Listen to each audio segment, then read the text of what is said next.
दिल्ली के सिंघू बॉर्डर पर हिरासत में लिए गए सामाजिक कार्यकर्ता सोनम वांगचुक के साथ करीब 150 लोग भी हिरासत में लिए गए। अब तक 730 किलोमीटर से अधिक की दूरी तय कर चुके हैं सोनम वांगचुक ने 1 सितंबर को लेह से शुरू की थी दिल्ली चलो पद यात्रा। वांगचुक की मांगों को लेकर लद्दाख के लिए राज्य का दर्जा 6ठी अनुसूची में शामिल करना, एक अतिरिक्त लोकसभा सीट की डिमांड शामिल। सोनम वांगचुक को हिरासत में लिए जाने पर राहुल गांधी ने सवाल उठाया, पूछा लद्दाख के भविष्य के लिए खड़े होने वाले बुजुर्ग नागरिकों को दिल्ली में सीमा पर हिरासत में क्यों लिया जा रहा है।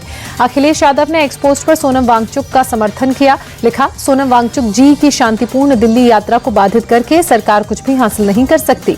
लद्दाख के सांसद हाजी हनीफा जान ने सोनम वांगचुक को हिरासत में लिए जाने को बताया दुर्भाग्यपूर्ण, कहा हमें एक ऐसी जगह मुहैया कराई जाए जहां से हम पीएम मोदी को ज्ञापन सौंप सकें या धरना दे सकें। फिल्म एक्टर गोविंदा को गोली लगी, अपनी ही रिवॉल्वर से गोली लगने से हुए घायल। एक्टर गोविंदा के पैर में लगी गोली, कपड़े पैक करते वक्त रिवॉल्वर गिरने से हुआ मिसफायर। गोविंदा ने हॉस्पिटल से जारी किया ऑडियो मैसेज, कहा बाबा के आशीर्वाद से मैं बच गया, आप लोगों की दुआ से ठीक हूं। गोली लगने के बाद गोविंदा ने कहा मैं अब खतरे से बाहर हूं, गलती से गोली चल गई थी। गोविंदा के गोली लगने के मामले की जांच में क्राइम ब्रांच की टीम जुटी, क्रिटी केयर हॉस्पिटल पहुंची क्राइम ब्रांच की टीम। 48 रुपए 50 पैसे महंगा हुआ LPG commercial gas cylinder, 5 kilo वाले एलपीजी सिलेंडर की कीमत में भी 12 रुपए की बढ़ोतरी। दिल्ली में अब 19 kilogram LPG commercial gas cylinder की कीमत 1740 रुपए, बढ़ी हुई कीमतें आज से हुई लागू। जम्मू कश्मीर में आज तीसरे और आखिरी चरण का चुनाव, 7 जिलों की 40 सीटों पर 415 उम्मीदवारों की किस्मत का फैसला। जम्मू कश्मीर में तीसरे और आखिरी चरण के मतदान को लेकर पीएम मोदी ने एक्स पर पोस्ट कर लिखा, मैं सभी मतदाताओं से अनुरोध करता हूं कि आगे आएं और लोकतंत्र के उत्सव को सफल बनाएं।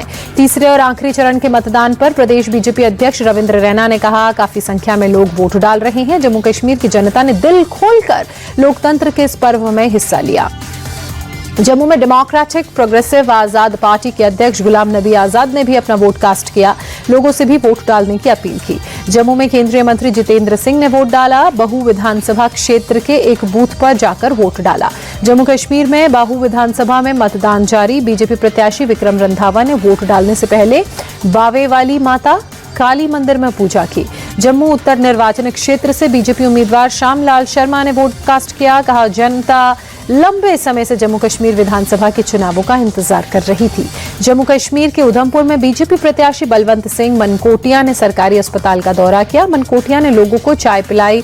चेनानी विधानसभा से चुनाव लड़ रहे हैं बलवंत सिंह मनकोटिया। जम्मू कश्मीर के नगरोटा से मतदान केंद्र पर लोगों की लंबी कतार की तस्वीरें आई सामने। बीजेपी प्रत्याशी देवेंद्र राणा ने वोट कास्ट किया। जम्मू कश्मीर के पूर्व उप मुख्यमंत्री और बीजेपी नेता कविंदर गुप्ता का बयान, 8 अक्टूबर को जो सरकार बनेगी वो लोकतंत्र के हित में होगी और बीजेपी के पक्ष में।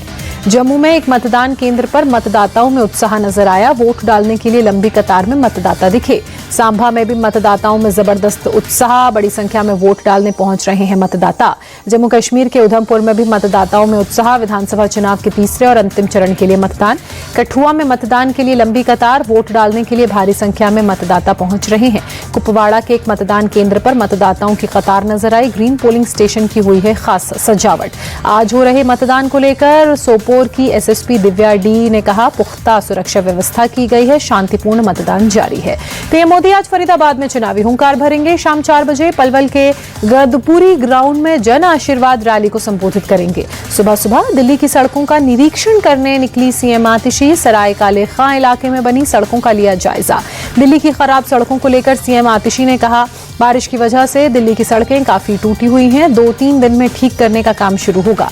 दिल्ली में सड़कों की खराब स्थिति पर मनीष सिसोदिया ने कहा, अरविंद केजरीवाल की मुहिम दिल्ली की सड़कों को गड्ढा मुक्त बनाना, विधायक मंत्रियों को लेकर निर्देश इसे दिए। दिल्ली के मंत्री सौरभ भारद्वाज ने कहा, निरीक्षण का असर दिखने लगा है। अलकनंदा क्षेत्र में GK2 तक जाने वाली सड़क पर गड्ढे बने थे, PWD के अधिकारियों ने गड्ढों पर पैच लगाया। दिल्ली के कैबिनेट मंत्री गोपाल राय ने गोकुलपुरी इलाके में सड़कों का निरीक्षण किया, कहा दिल्ली उत्तर प्रदेश सीमा पर सड़क की स्थिति काफी खराब, PWD अधिकारियों को इसकी मरम्मत को प्राथमिकता देने का निर्देश। वायुसेना प्रमुख का कार्यभार संभालने के बाद बोले air chief marshal AP Singh, आत्मनिर्भरता, परिचालन क्षमताओं और बेहतर प्रशिक्षण पर होगा फोकस, परिस्थितियों के अनुसार हम खुद को ढालते रहेंगे।